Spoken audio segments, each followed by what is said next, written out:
Good afternoon, everybody. This is Congressman Mike Levin welcoming you to another virtual town hall. Whether you're on Facebook or Twitter, YouTube, I am so glad that you're here for yet another one of these great town halls. We've got two new excellent guests from Borrego Health. Borrego Health is a healthcare provider that cares for underserved communities in the 49th District and really all throughout Southern California. First, we have Borrego Health CEO Makia Wallace, who joined the organization in 2010, became Chief Executive Officer in 2018. She graduated from UCSD, go Tritons, and also the University of San Diego School of Law, and went on to serve as Deputy District Attorney in San Diego. Makia, thanks for joining us. Thank you for having me.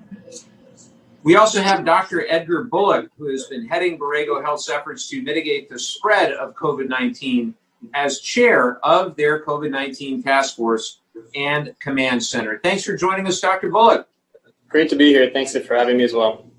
Well, I wanted you both to be with us today to help answer your questions about COVID, but also to discuss the critical role that community health centers and medical clinics play, particularly during this crisis. And we are so incredibly grateful to them and for everyone who works at our community health clinics, and for that matter, all of our frontline healthcare workers during this pandemic, really the best of the best. Before we get to them, I wanted to just briefly talk about where we are with regard to COVID-19. Tragically now, more than 172,000 Americans have lost their lives as a result of this virus, and it's so much more than just a statistic. We're talking about husbands and wives, brothers and sisters, mothers and fathers, sons and daughters, friends and colleagues, and it's really tragic. And the numbers, unfortunately, we thought by now would have gotten better, but they continue to be very telling that we've got a long way to go before we really have this virus fully under control. As you probably know, the United States has the most confirmed cases of COVID-19 in the world by far. Now 5.5 million and counting. As I mentioned, 172,564 deaths. California has the most cases of any state. We've got over 640,000 cases, now 11,537 deaths. San Diego County, 35,162 cases and 633 deaths. Orange County, slightly more than San Diego County, 44,212 cases, so a little over 9,000 more cases, and 815 deaths in Orange County. And of course, state and local officials are watching these numbers very closely.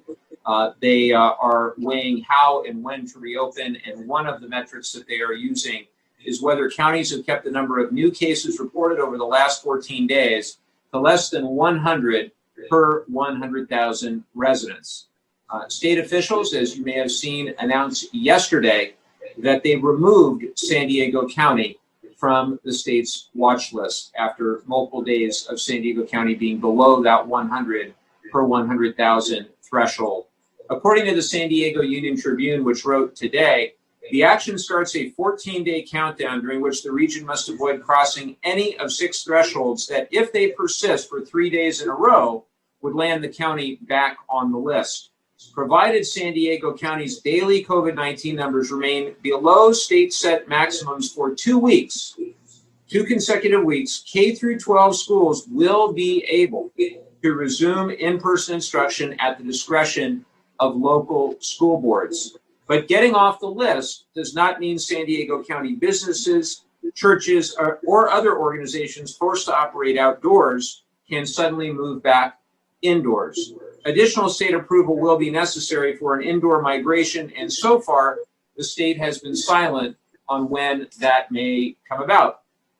So that's San Diego County. That is a positive direction. That is good news. In Orange County, the rate, while improving, remains above the threshold, and the county remains on the state watch list. Statewide, the news remains troubling. Most of the state is still on notice. Cases and deaths are still higher than where they need to be. Back in the middle of July, Governor Newsom announced that schools located in counties that are on the monitoring list, which still obviously includes Orange County, will include San Diego County for a while in terms of the schools being able to reopen. 14 consecutive days is the threshold where you have to be off that list. And then schools that have not been on the monitoring list for the prior 14 days may begin in-person instruction following public health guidelines, strong mask and physical distancing requirements, and regular testing and dedicated contact tracing. I can tell you this is incredibly important for so many in our community because schools are getting off to a new school year. That includes my son and my daughter, who just started their new school year virtually yesterday. They're in third grade and first grade. And I can tell you that we are eager to see those schools reopen in person as soon as it is safe to do so. That's the key. We've got to have safety, and we really cannot have a healthy economy until we have healthy people. And making sure that the schools reopen safely is obviously part of that.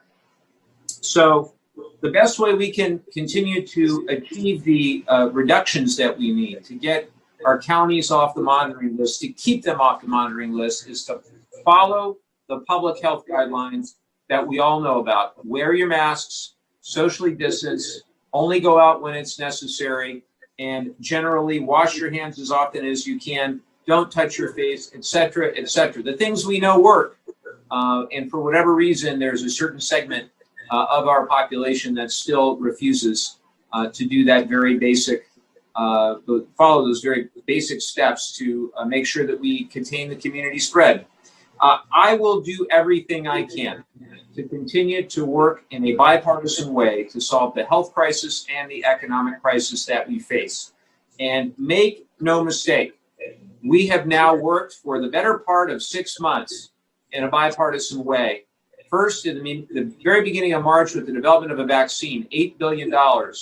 That turned out to be critically important funding as the vaccine continues to be developed. Now, many are in phase 2. I hope many will be in phase 3. And we will have a vaccine developed in record time for people to begin, hopefully at a wide scale and with equity, to be able to receive that vaccine. Second, middle of March, we passed something called the Families First Bill, $200 billion. Everything from emergency sick leave. Remember, 30 million plus Americans have no emergency paid sick leave at their work. Just like 28 million still don't have health care. So we did everything we could with that bill to try to provide emergency sick leave, nutrition assistance. Far too many Americans are on the brink of being food insecure or are food insecure. We've got to make sure that we help them. And then at the end of March, we passed the CARES Act. Of course, you probably are familiar by now with that, $2.2 trillion, everything from money for our hospitals to money for our higher education, although not enough, more money for PPE, personal protective equipment, and then, of course, to deal with the economic ramifications of all of this, $150 billion for state and local government, which was not enough either. $15 billion came to California. The smaller cities, such as those in our district, we have 10 cities in my district, a little sliver of the city of San Diego. They're a larger city. They got direct funding. But the other 9 cities did not get any direct funding because of their size. So we advocated for that to be included in future bills. And I'll get to that in a second. Also, in the CARES Act, we had money for the direct cash payments up to $1,200 per person. We had money for expanded unemployment insurance, $600 per week. And that, of course, ended recently. And that really has hurt a lot of people. And we had what's called the Paycheck Protection Program, which was really a mixed bag in that it helped a lot of our businesses, over 20,000 PPP recipients in our district. But a lot of those businesses who needed the help, a lot of those nonprofits who needed the help, didn't get the help. And then there were others, frankly, who got assistance who maybe didn't need it. And some of those cases were quite well publicized. So then we had a plus up to that bill at the middle to end of April, more money for hospitals, more money for testing, more money for the Paycheck Protection Program. Unfortunately, we required in that bill that the administration provide by the end of May or by May 24th a national testing strategy. And they never did so. What they provided us was basically a pat on the back saying that they had figured out a strategy when in fact they had not. They really punted, the federal government in many ways punted to the states to figure out a testing strategy. And we are still woefully behind where we need to be with regard to testing and with regard to contact tracing. And in my judgment, that's a big reason why we really haven't been able to get that community spread under control the way that they have in many other parts of the industrialized world. So then, middle of May, we passed the HEROES Act, $3 trillion, huge amount of money for our state and local government, needed by state and local governments who are really, really hurting during all this. In fact, if you look at Jerome Powell, our Fed chairman, if you look at some of the independent analysis that's been done out there, you will see that that money is desperately needed. And it's not needed in only blue states or only red states. It's needed in all of the states that have taken such a hard financial hit. In the HEROES Act, it includes $300 million that would come directly to the 49th District. And I was really proud that all 9 of the mayors of our small cities, 6 Republicans, 3 Democrats, all came together to sign a letter asking that that money make its way to the smaller cities, particularly the cities like Oceanside, Carlsbad, Vista, Encinitas, Solana Beach, Del Mar, San Clemente, San Juan Capistrano, Dana Point, cities that received nothing initially, that barely got anything as a pass-through from the counties, but lost significant revenue with regard to transit occupancy taxes and other revenue sources. As you know, our district is so heavily dependent on tourism. So I was honored that they all wanted to see that. Mitch McConnell, I naively thought, would be working with the administration. When we passed the HEROES Act back in the middle of May, I thought McConnell would be working with the administration, with Treasury Secretary Mnuchin, with Chief of Staff Mark Meadows, on a counter proposal that the Republicans agreed to, and then we could have a negotiation just as we had in the first, second, third, and fourth COVID-related bills. What I did not anticipate is that McConnell would first say, let the states go bankrupt. Then they would say, well, let's just take a pause, thinking that the pandemic would magically disappear. They said, well, pause. Well, the pandemic did not magically disappear, and we shouldn't have paused. The Senate should never have paused the way that they did. And so they did nothing. And then when they came out with a bill called the HEALS Act, it was such a weak bill that McConnell couldn't even get the votes for it in the Senate. If he put it on the Senate floor right now, he would not have the 51 votes needed. So that puts us at this impasse. And that's where we've been. And it's extremely frustrating. Now, I'm heading back to Washington in a couple of days. And I'm heading back because of the United States Postal Service. Now, in the HEROES Act that we passed back in May, we had $25 billion to save the U.S. Postal Service. And in fact, I led a bipartisan letter of 137 of my colleagues to leadership demanding that we save the U.S. Postal Service. And that's what we tried to do in the HEROES Act. And a lot of Republicans agree that's what we needed to do. The U.S. Postal Service should never become a partisan issue. Yet that seems to be exactly what has happened. This new Postmaster General, Louis DeJoy, appears to be deeply conflicted. He has this investment in what's called XPO Logistics that he used to be the CEO of, and they have a direct stake in the U.S. Postal Service. Then, of course, we've seen as DeJoy has taken these cost-cutting measures to remove mail sorting machines, to remove the blue collection boxes, including even as constituents in our district have sent me the photos of blue collection boxes being removed. So enough is enough. And that is why we came together yesterday as the San Diego congressional delegation demanding that this stop, demanding that we protect the U.S. Postal Service. There are over 630,000 people that work at USPS, including 100,000 veterans. 100,000 veterans. Moreover, the USPS provides life-saving medication to 330,000 veterans every business day.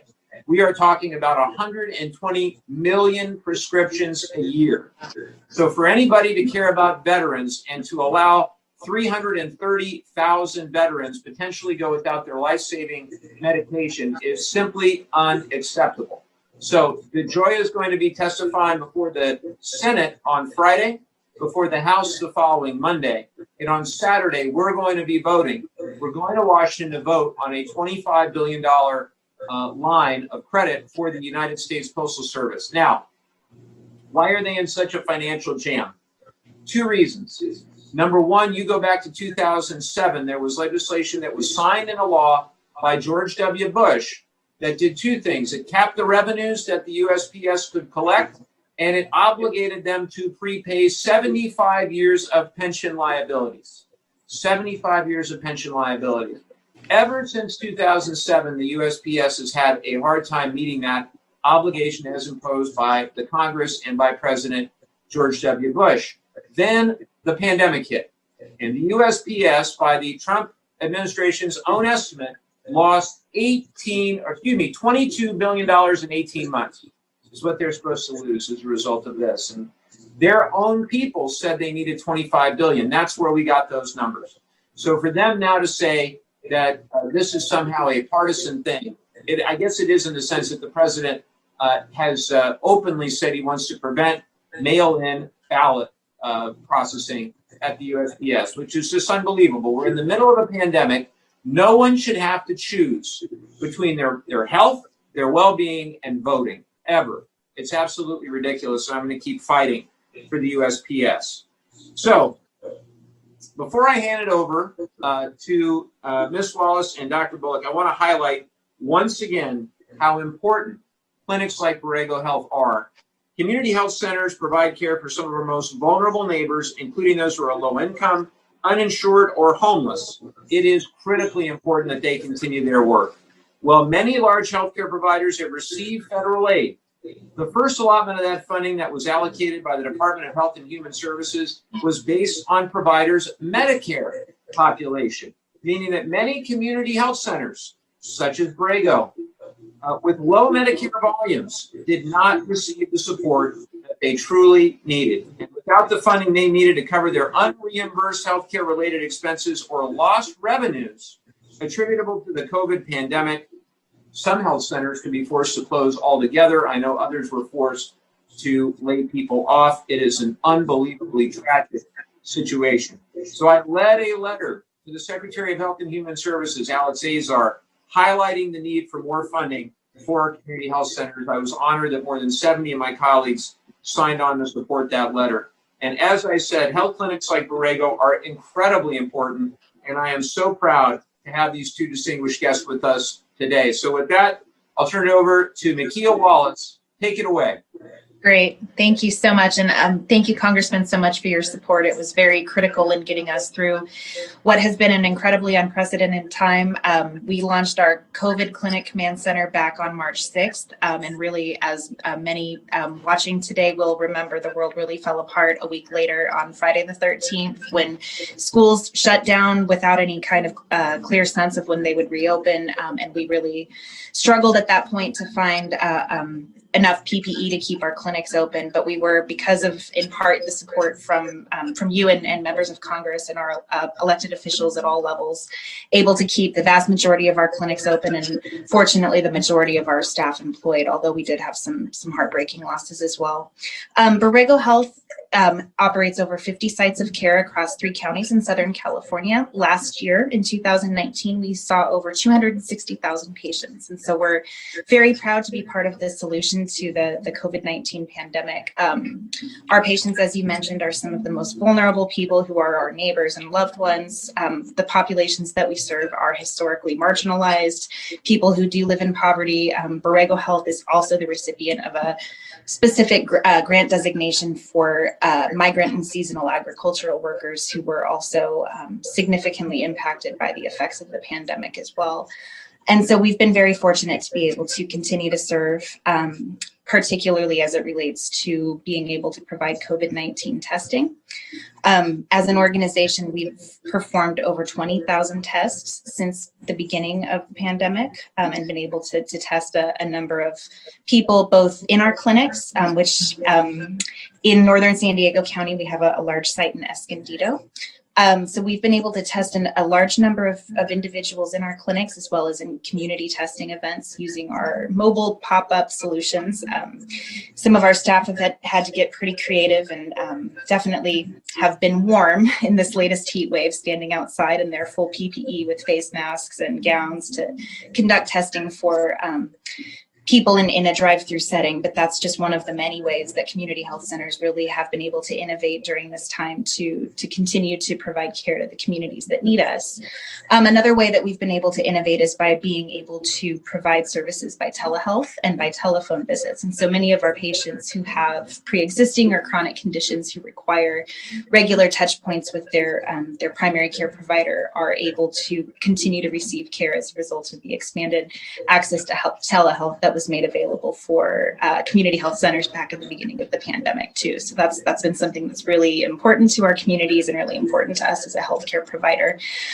We're happy to be here today, happy to answer your questions, and happy to be able to continue to provide care to the communities that we're a part of, that we love so much, continue to provide testing so that we can send our kids back to school, hopefully soon, mine included. So thank you so much for having us, and happy to answer any questions. Well, thank you, Makia. I appreciate that. And coming to us from, I guess, a few offices over at Borrego Health in a socially distanced manner, thank you very much, Dr. Bullock, for all your hard work coordinating the COVID-19 response at Borrego Health. And we'd love to hear some opening remarks from you. Thank you for having me. So yeah, as Makia alluded to, when we first were met with this pandemic, we mobilized our forces to really figure out how we were going to be able to get people tested and get the people that were positive isolated to kind of decrease the risk of community spread.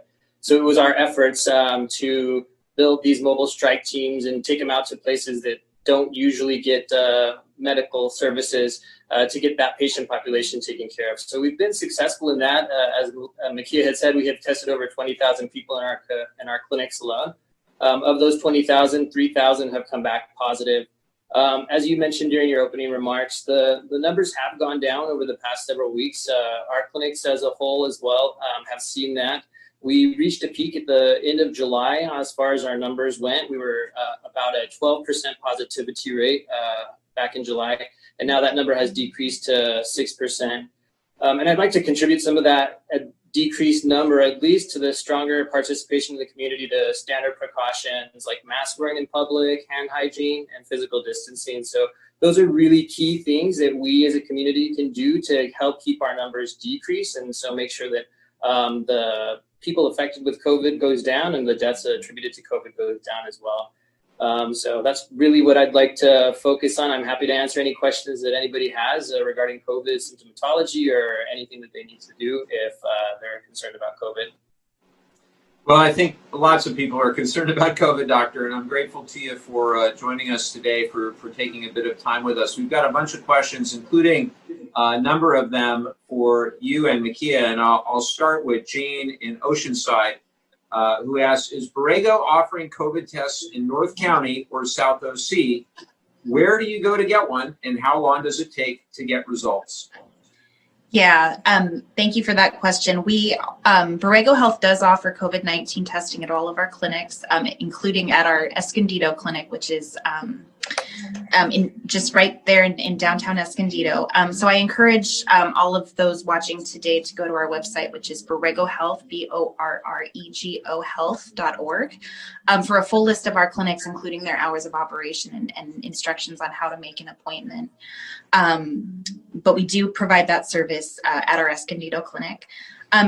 Results, I think, have come around to some degree. We were also, like many healthcare providers, seeing some delays in our results timing because of the many, much significant increase in cases that were coming through our clinics. But now I think at this point it takes about 48 to 72 hours to get test results back in most cases. And Dr. Bullock, I'm sure, can confirm whether or not that's accurate, but I think we have seen that increase in expediency, I guess, in order to get our results back. Does that sound right, Dr. Bullock? Yeah, that's correct. So as the number of tests increased in concordance with the increase in rates in July, we suffered in our delay in results because it took a long time to get the labs processed. So at that point, we were looking at a 10 to 14 day result turnaround, which was not something that we were impressed with. But now the labs have been able to pick up their allocation of resources. So now the results are coming back with variants with about 3 to 5 days for results. 3 to 5 days. I know how important that is, obviously, for everyone getting a test, and of course for the contact tracers, and this entire system is so heavily dependent on that quick turnaround. So hopefully we can continue to get that turnaround time down. And I'm encouraged by some of what I'm hearing around these rapid tests as well, though I guess the accuracy is still not quite as good as the PCR tests, but hopefully that will continue to evolve. Brenda in Vista says, I run a small woman-owned manufacturing facility in Vista. One of our current 8 employees has symptoms for COVID and is unable to get a test. We have employees that are high risk as well as employees with high risk family members. Yes, everyone wore masks and kept distance, but we would like everyone to get a test so we can figure out what to do. Our insurance carrier refuses to test them unless they are showing symptoms. Why is it still so hard to get a test? That's a really good question. And so unfortunately, our resources are limited as far as test kits go. And then also with the test kits comes the processing. So if we're sending a lot of samples out to the lab, it takes a long time to get the results back. So our resources are really allocated preferentially to the people that are having symptoms, or if people are not symptomatic but have had exposure with a known positive patient. So in her case in particular, that patient sounds like she did have symptoms, so she could come to our clinic. We can get her tested. If she does come back positive, then all of her contacts can come back and get tested as well. We usually recommend about a 5-day waiting period from the time of exposure until the time of coming in for the test, in order to ensure that there's adequate viral sample to detect anything and not have a false reassurance that you're negative, because before 5 days, it might be a little bit too early to test after exposure. So I would recommend that one patient does come to get testing. It's unfortunate that the insurance is denying it. They should really pay for it. And then if those patients around that contact are tested as well, if she does come back positive. In the interim, if she doesn't come back positive or she's waiting for results, those employees can obviously continue to wear their mask, physically distance. They should consider maybe temperature checks once a day. If their temperature is above 100, then probably get tested based on that. Thank you for that. And to my team that got this question, I would love to follow up with Brenda and make sure we get her that test that her employee needs there. In general, I have to tell you both, it has been so frustrating knowing that we still lack widespread testing for asymptomatic individuals at higher risk based on their occupation, people in healthcare, people in nursing homes. This is something that we've known needs to happen and has happened in many other countries for months now. And this is part of the frustration around the lack of a national testing strategy. Has been watching the community spread increase absent the widespread availability for those who are asymptomatic but nonetheless at high risk to be tested on a relatively regular basis. And I also think this is a key issue for our schools as well. Making sure that enough people are being tested in sufficient numbers to prevent that unnecessary community spread, because otherwise we're just going to wind up reopening prematurely once again, having to close things down. We just saw what happened at the University of North Carolina, where they reopened, the undergraduate community reopened and then had to shut down, I believe, a week later after 150 or 175 people tested positive. So it seems like we're in this cycle. And we really could get our way out if we had more testing for people without symptoms, knowing how commonly COVID is transmitted asymptomatically. So we're going to keep at it. We're going to keep fighting for it. And in the meantime, I hope that, obviously everybody can get tested that needs a test, and certainly if you're symptomatic. Bob in Carlsbad says, can Mike ask about the quality of COVID case data? Yes, Bob, I can. Bob says, I can't believe that COVID cases are being accurately counted, given the financial incentives involved with our for-profit health providers and sloppiness of billing and coding of their staffs. So it'd be great if you could comment on that. Maybe in addition, if you wanted to speak to some of the challenges we've had with our CalReady reporting system and the data collection generally, or some of the more recent challenges between HHS and CDC I'd love to get your perspective on data collection and reporting. So all of our patients that are tested and are tested positive are reported to the county health departments in accordance with recommendations. We are a nonprofit, and so we don't get compensated for positive or negative rates. So the numbers are not artificially blown. They are really adequately relied upon by the positive results that we get from the labs themselves.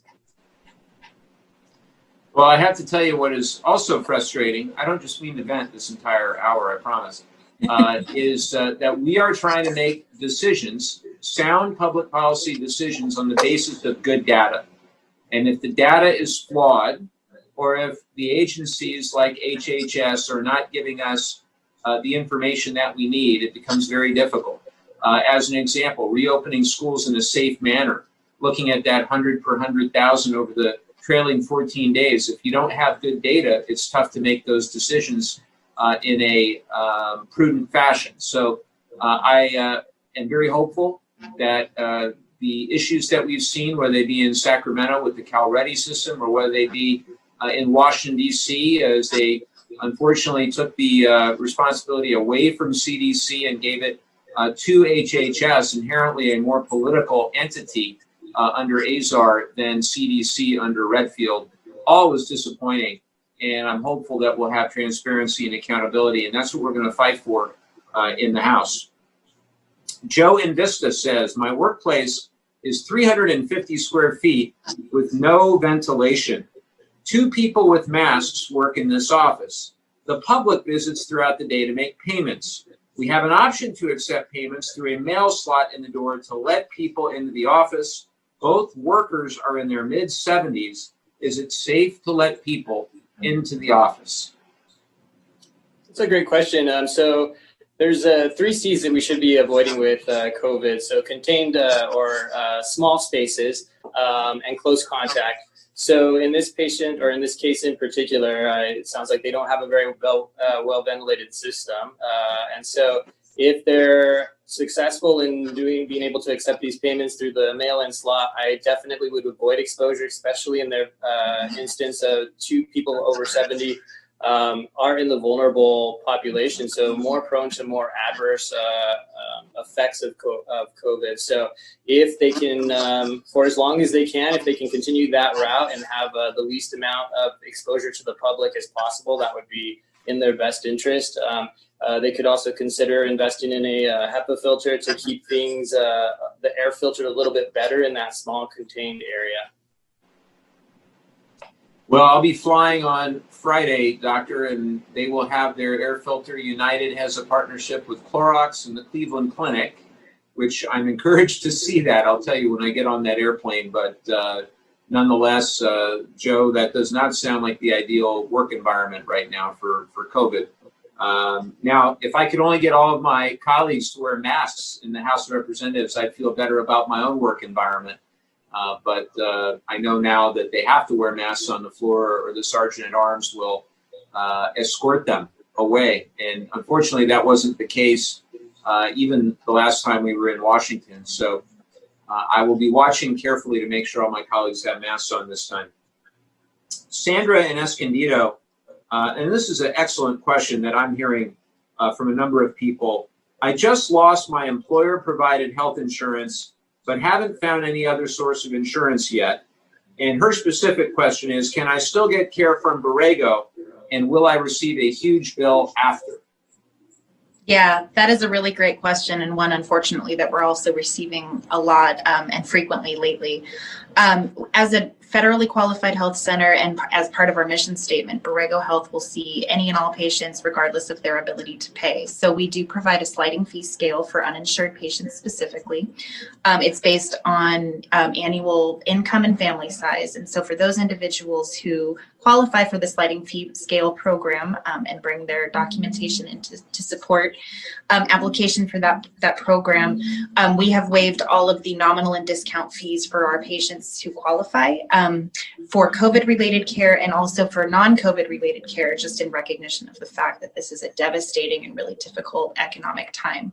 At our clinics as well, our care coordination specialists can also help many people find different types of health insurance. We help with assistance for application for Medi-Cal and all types of public programs as well. So we provide great resources for those people, and many people are similarly situated with having a difficult time accessing health insurance right now, and we're happy to help and ready to provide whatever assistance we can to those people who are experiencing the loss of health insurance right now. Thank you for that. You know, one of the things that I'm hearing a lot is that people's employer provided health care, if they're losing their job, obviously they're losing their health care in many cases. Millions of Americans we know that has happened.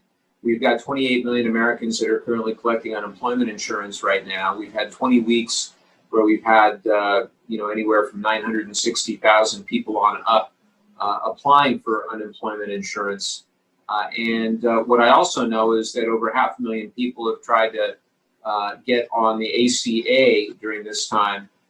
And so it really is difficult to accept the ongoing attacks on the Affordable Care Act, particularly during a pandemic where people are losing their employer-provided health care by the millions. So my hope is, in addition to everything else, that we're able to maintain the integrity of the Affordable Care Act and continue to build on the successes that we've had there.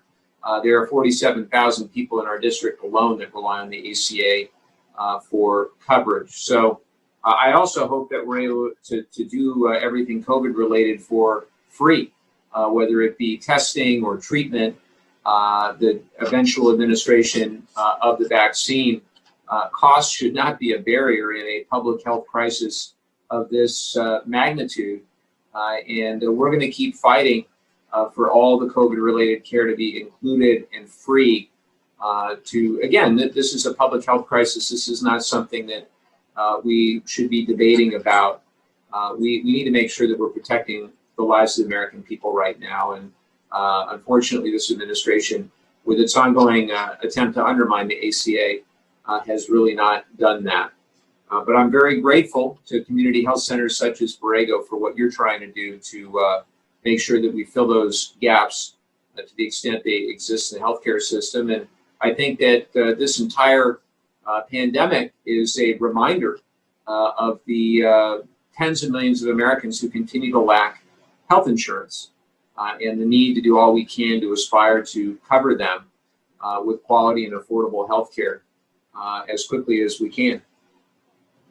Here's another one from Julia in San Juan Capistrano. It's so hard to keep up with all the updates about a vaccine for COVID. It seems like there are a ton of obstacles to making a vaccine that actually works available for everyone.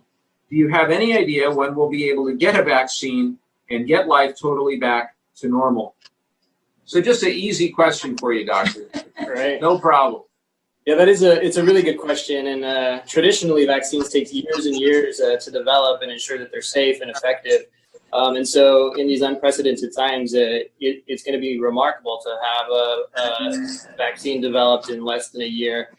There's currently 5 pharmaceutical companies working on vaccines. One is in the phase 3 of trials, which is very promising. So right before we will be able to kind of market that widespread. And so it seems promising. They're in recruiting broad populations to ensure that the vaccine is safe and it's effective. And so the potential goal would be the end of this year. I foresee probably at the beginning of next year, we should hopefully have something that we can rely upon for the time being. But it's difficult to say. So it all going to kind of rest in how these phase 3 trials work and how the efficacy is proven based on that.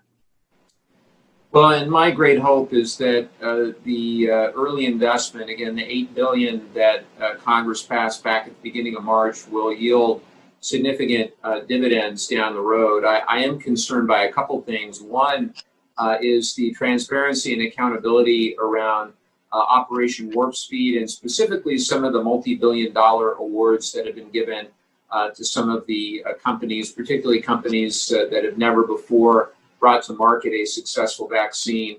I know that one of my colleagues, Jim Clyburn, is the chair of the special committee, select committee on oversight, looking at how those funds are being spent, not just for the vaccine, but that certainly is part of that work.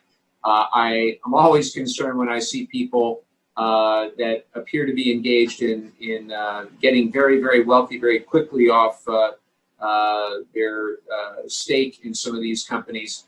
Again, I think there's plenty of room for these companies to be wildly successful and profitable if they're able to bring those vaccines to market. I just want to make sure that the funds are really going to the most promising technologies out there. It's really been encouraging to see a lot of the local companies that have stepped up as well. Really the biotech and life sciences in our region that have really helped lead the way with the vaccine development, also with the diagnostics, with the therapeutics. Very proud to be in this region right now. We'll continue to do whatever we can to support our local life sciences and biotechnology community. The other thing that concerns me is that we will have a vaccine, actually two more things. One, we will have a vaccine that is released before it's ready, particularly before the election, and I'll just leave that there. It should be driven by public health outcomes rather than by politics. And that number two, or I should say number three, the statistics and the polling that I've seen that suggests about a third of Americans won't take the vaccine. Even if it's proven safe and effective, they still won't take the vaccine. So that obviously is not good. So we are not there yet, but I hope that we're having this discussion. Maybe we'll have you back in 6 months or a year when the vaccine is ready. We can encourage people to be taking it at that time. And we've got to make sure it is free and that it is widely accessible and available, regardless of socioeconomic background. You got to be able to get that vaccine. And one of the things that I hope will happen is in the HEROES Act, we've got a lot around equity for treatment of COVID, for testing of COVID. And I hope that will ultimately yield equity when it comes to the vaccine also. So excellent question, Julia. And we are all hoping that Operation Warp Speed yields great success. And I trust Fauci on this. Forgive me if I trust Dr. Fauci more than the MyPillow guy with his oleander extract or whatever snake oil they're selling. And, Dr. Fauci's been amazing and remarkably consistent throughout this entire process as well. Next up from Paul. Paul says, I certainly hope that you are working on a plan to stop the abuse of the USPS. What is being done to protect the Postal Service and even make it better?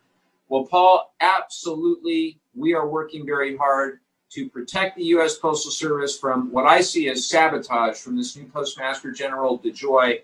As I mentioned, has a direct fiduciary interest in the Postal Service in that XPO Logistics that he has a multi-million-dollar stake in will make more money if the USPS cannot meet its obligations.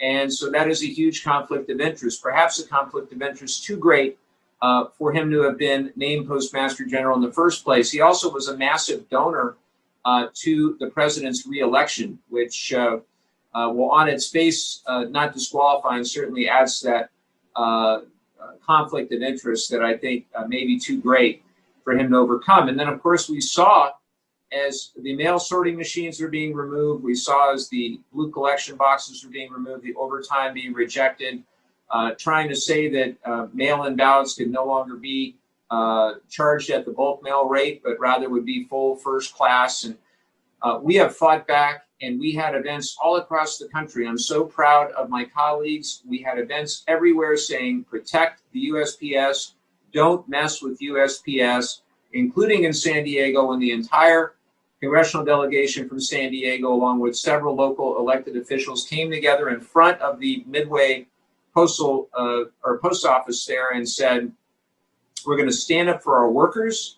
We're going to stand up for the post office, which even predated the United States Constitution and is so fundamental to so many Americans. And yes, our plan, which Carol Maloney, the chair of oversight, introduced a bill we're going to be voting on Saturday. Not only would it undo a lot of what DeJoy is trying to do, but it would also provide that $25 billion lifeline that will get the USPS through this crisis. We are going to have a longer-term discussion about the solvency and about the business model and about trying to make sure we're innovating, not really doing everything we can to hamstring USPS, which is what Congress has really been doing for over a decade. So thank you for that question. Mike in Dana Point says, what is the latest on another COVID relief bill? Are we going to get another stimulus check, enhanced unemployment, or anything else? It seems like both sides have totally given up on a compromise. We have not given up on a compromise, Mike. In fact, the latest from Nancy Pelosi and Chuck Schumer is we said we'll go down $1 trillion if you meet us in the middle and go up $1 trillion. So remember, they had their bill, the HEALS Act, which they released maybe a month ago now, which does not have 51 votes in the Senate. Now, why is that? Because about 20 Republican senators say they will not support another dime in relief for COVID-related expenses, whether it's public health or economic stimulus. They won't go for it, which means the only way that McConnell's bill passes the Senate is if he gets Democratic votes, maybe 20 or 25 Democratic votes, then he can pass his bill. His current bill doesn't have the votes. So our bill, on the other hand, the HEROES Act, we already passed it. We passed it all the way back in May. We passed it 3 months ago. And so now all we're saying is meet us halfway. Meet us halfway. And then you'll get those 20 Democratic senators to join you. Now, this is a disconnect that is beyond just a dollar figure. This is a clear difference in our values. And I'll give you just a few examples. I mentioned before there are millions of children who are going hungry, who need help with nutrition assistance. Our bill, the HEROES Act, had tens of billions of dollars for nutrition assistance. Their bill had $250,000. You heard that right, $250,000. Yet their bill had a tax break for business lunches. So think of that. They want to give a tax break to the 3 martini lunch. They'll let children go hungry. That's the difference in our values. That's hard to overcome. So there are certain things I know that we'll compromise on. But when it comes to our children, when it comes to the testing that is needed, there are certain things that we won't compromise on. State and local government as well. There is a massive disconnect there because on their side, McConnell said it. They think it's a bailout for blue states, when in reality, you've got red states, you've got blue states, you've got red cities, you've got blue cities. Again, of the 9 cities in my district, other than the city of San Diego, that did not receive any direct financial support to date, they have all said, we need more help. 6 of those are Republican run in terms of the mayors being Republican. And this is not a partisan thing. This is not a partisan thing. So I hope we're able to meet halfway on that as well, at least. And then in terms of expanded unemployment insurance, Yale University recently did a study showing that there was no hard evidence that the $600 a week at a macro level was actually disincentivizing people to work. You do hear that anecdotally. I have heard that anecdotally from well-intentioned people that I listen to and respect in the business community. But the evidence suggests that the overwhelming benefit of the $600 a week outweighs the potential disincentive, which again, the research doesn't bear out in terms of the data that's out there. Of course, the Senate, they had $200 a week. $200 a week is what they wanted to do. And then the president did an executive order of dubious legality and constitutionality that is $300 a week. So I am hopeful that in the month of September or before, I'm ready right now. You know, we're going back this weekend. I'd love to be able to negotiate and do a compromise deal next week. But I am hopeful that before the end of September, we will come to a deal, because in September, that's our last legislative month of the year, October, or of the 116th Congress anyway. October is largely going to be focused on the election, which is in November. We'll go back after November and we'll have the lame duck before January of 21. My hope is that we get it done before the end of September. The end of September is also when we have to have all of our spending figured out. We've got to come to terms with our budget. And the House has passed 10 of its 12 appropriations bills. The Senate hasn't passed any of them yet. So in addition to all of this, we've got to avoid a government shutdown, another government shutdown. And if we don't have everything figured out by the end of September, that's exactly what will happen. On October 1st, we won't be able to fund the government. So not to freak everybody out, but just add that to the list of things that have to be done. Laura says, didn't Trump's people offer Democrats some funding for the Postal Service recently? Why didn't they just take that so we can avoid this mess? Well, Laura, what has been reported is that there was a $10 billion offer. I can tell you as a rank and file member of the House of Representatives, we have not been presented that offer in any sort of formal way by the administration. It could have happened in discussions between the leadership of both sides. But certainly, we've got to come to an agreement for the good of the American people. And that has to include the money for the Postal Service. It also needs to include money for election security. In the HEROES Act, there's $4 billion to make sure that our election is secure, that polling places can be administered safely, that the secretaries of state have the resources they need to be able to do mail-in ballots. And I just want to underline, italicize, and bold the point that there is no evidence whatsoever of fraud related to mail-in or absentee voting, any different from any other kind of voting. That is completely concocted, and the hard facts are that it is entirely safe to do mail-in voting. And I am proud of the fact that in California, everyone will be receiving a ballot in the mail. But in order to try to minimize any of the pressure on the U.S. Postal Service, I hope everyone fills out their ballot and sends it as early as they can, meaning there isn't that last-minute rush. Now, of course, if you're in Orange County, the registrar has set up vote centers that you can go into in the 10 or 11 days prior to the election. There are also drop-off boxes that have been set up throughout the county as well. I wish San Diego County will do that, and we're waiting to hear from Michael Vu, the registrar, on exactly what San Diego County is intending to do with drop-off locations and things like that. Used to be things like libraries, but COVID-19, as we know, has restricted some of the libraries being open. Anyhow, the key is we want everyone who is legally eligible to vote to be able to do so, and no one should have to choose between their safety and exercising their right to vote. This really isn't that complicated. So I will stop there.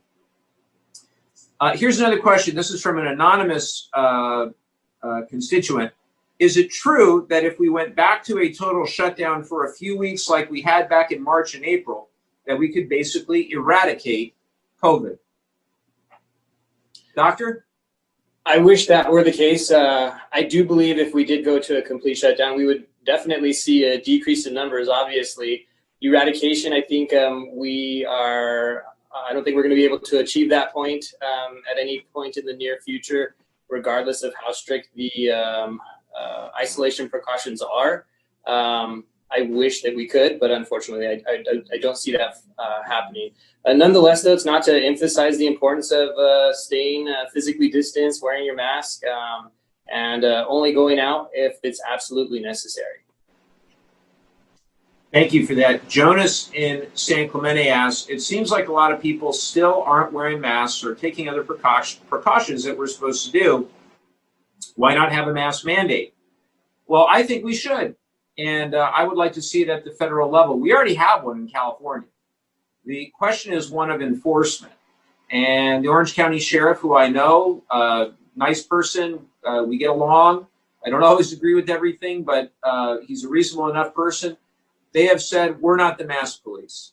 And I think it's a real problem because a lot of people simply refuse to wear the masks. And it's not about keeping yourself healthy. It's about basic common sense and respect for other people. Because again, this virus is often transmitted asymptomatically. We know that for a fact. You can be infectious and not know it. And if you get somebody sick who's in a higher, more vulnerable population, whether they're a senior citizen, whether they're somebody with some sort of pre-existing medical condition that makes them more vulnerable to COVID-19, you can get other people really sick or potentially even kill them. And this shouldn't be that hard. So it drives me nuts. I hope that people will exercise discipline and self-awareness and common sense and respect for one another. It's not making a political statement to wear a mask or to not wear a mask. And it's just unbelievably frustrating. But Dr. or Makia, any other thoughts on how we get people to actually wear a mask? Well, you know, in the earlier reports where the masks are for source control, right? So if you're asymptomatic, you decrease the risk. So it's human decency. You want to protect the people around you.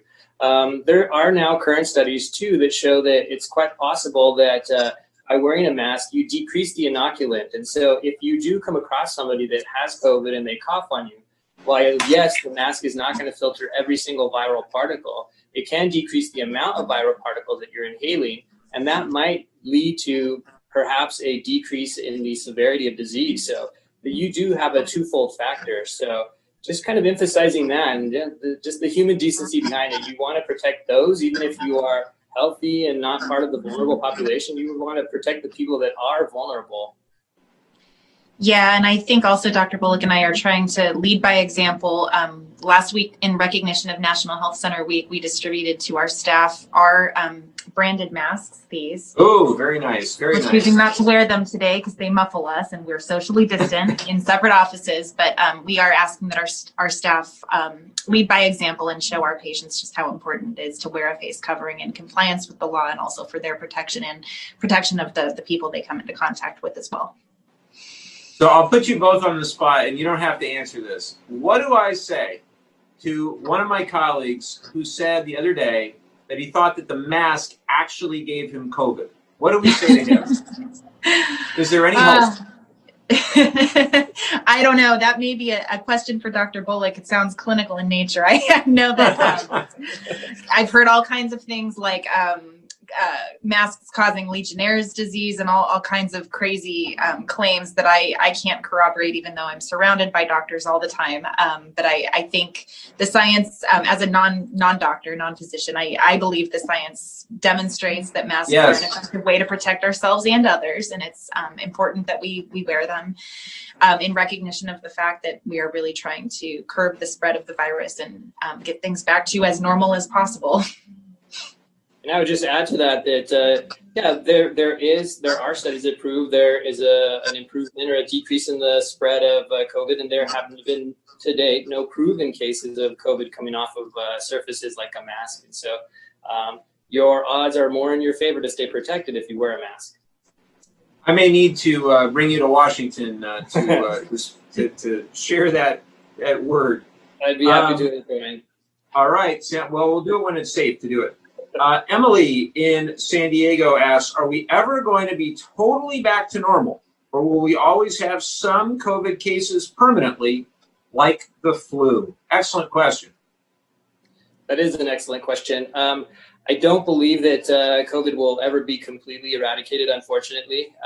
With the advent of a vaccine, I think our numbers are going to decrease, and as the length of time with COVID and the therapeutic modalities that are being tested are perfected, we are going to be able to live with it, just like the flu. And there are things that we can do to decrease the length of sickness with the flu. So in the future, with COVID as well, I think that will be the same issue.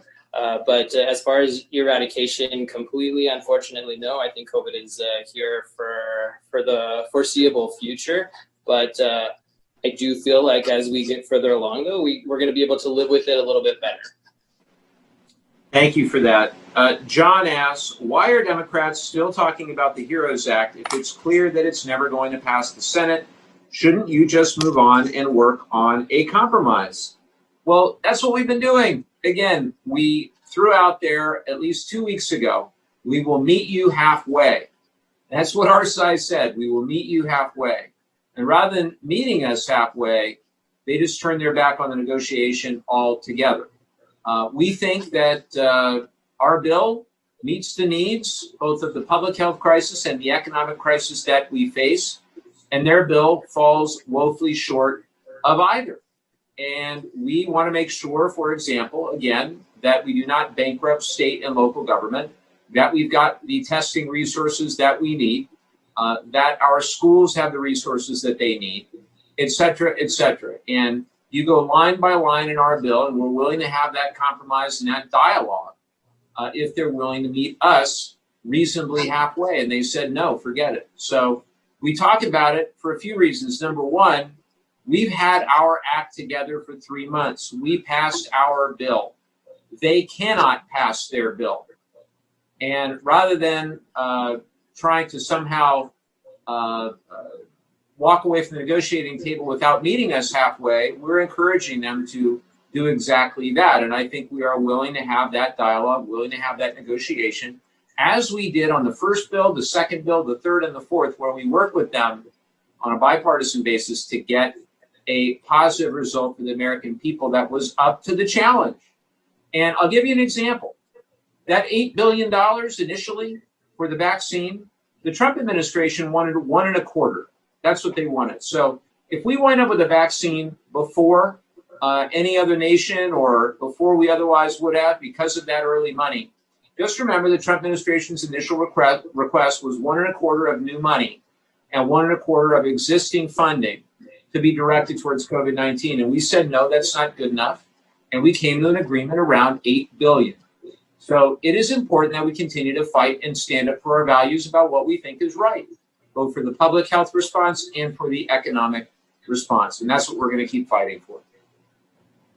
Kara in Oceanside asks, is PPE still a problem for Borrego or other healthcare providers? Can vulnerable people start getting N95 masks soon? Great question.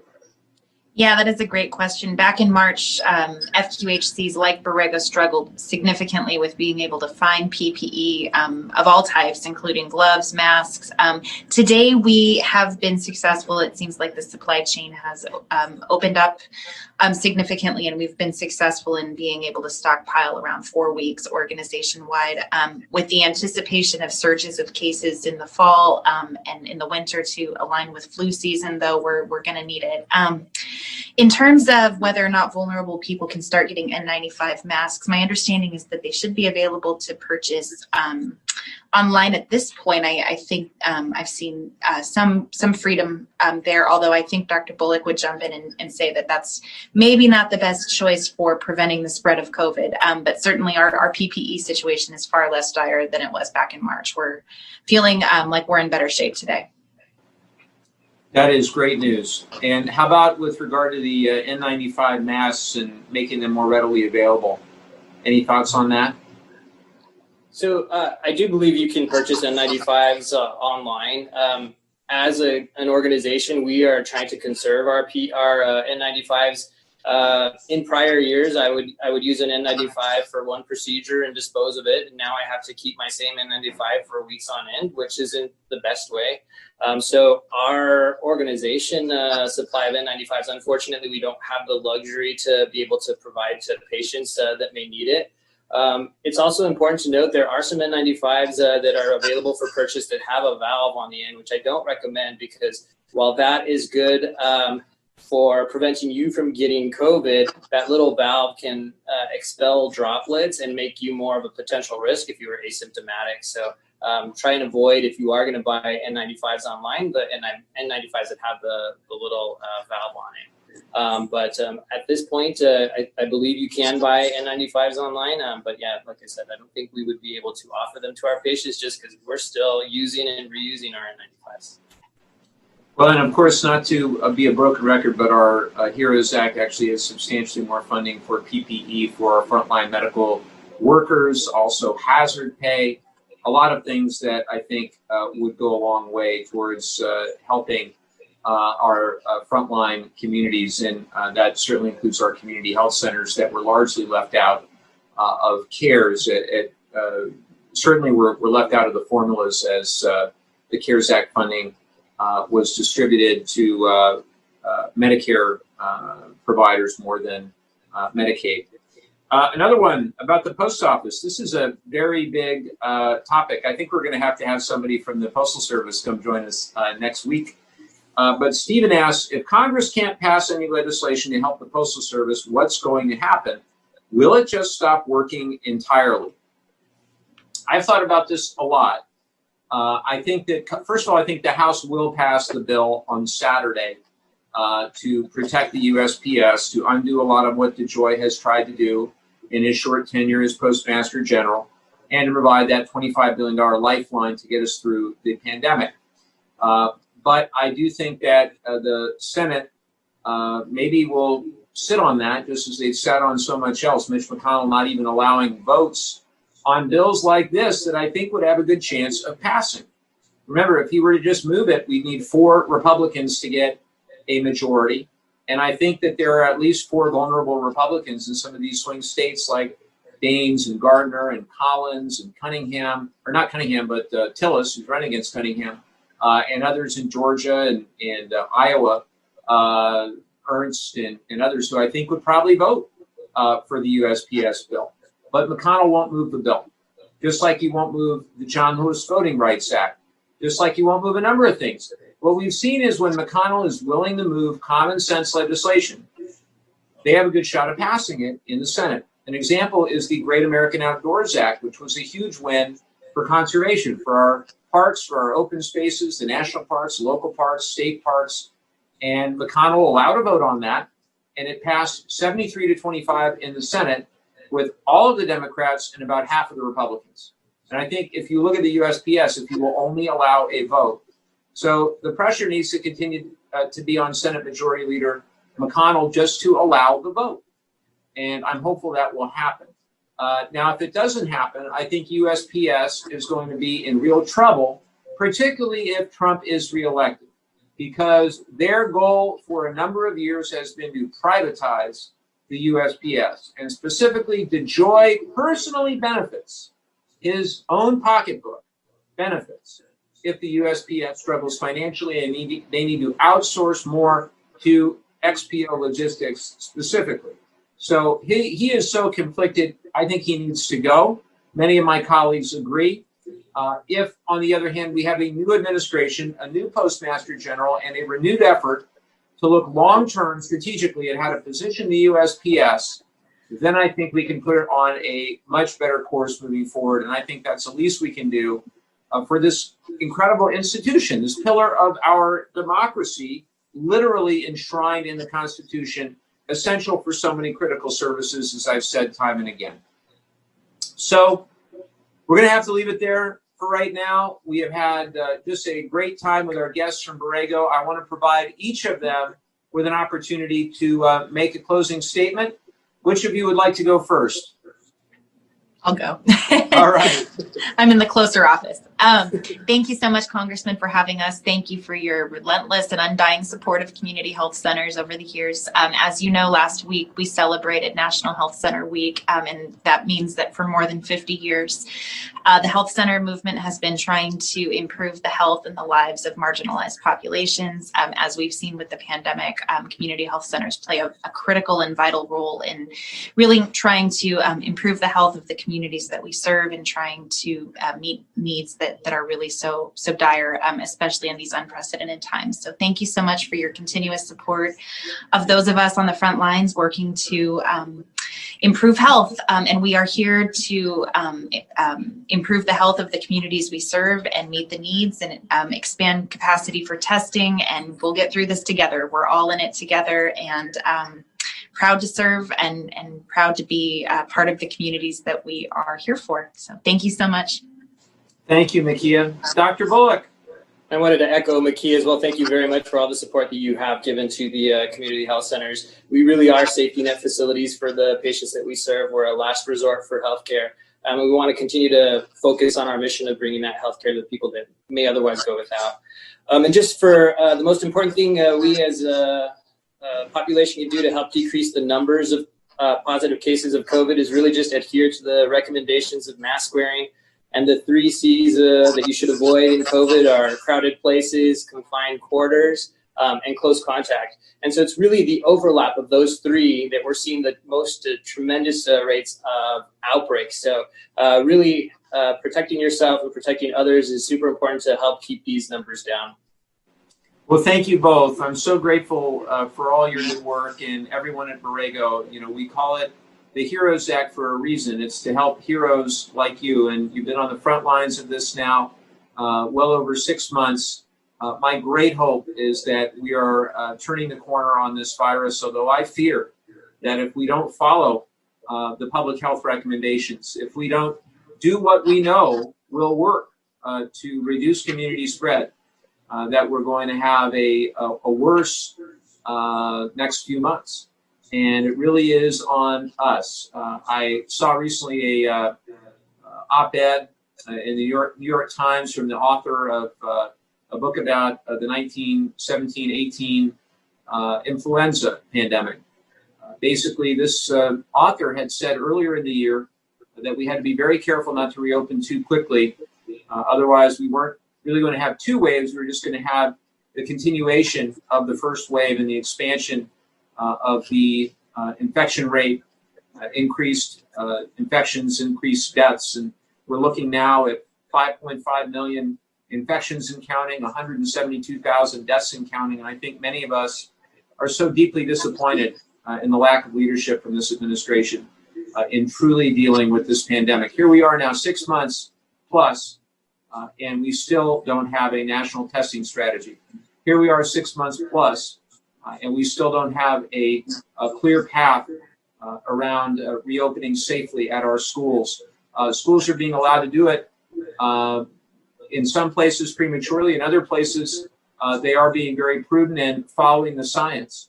And I think it's very important that we continue to be driven by the science, continue to be driven by data, and by the best public health outcomes possible. So we need to have healthy people before we can have a healthy economy. I'm deeply concerned about our long-term economic growth, about the terrible toll this has taken on our workforce, and we're going to have to put millions of Americans back to work as well. But let us defeat the virus. Let us crush this virus in the weeks and months ahead, and everyone watching this at home can play a role. So I want to thank our friends again for joining us from Borrego. I'm grateful to everybody for watching. Follow those health recommendations, and we'll see you all next week. Take care.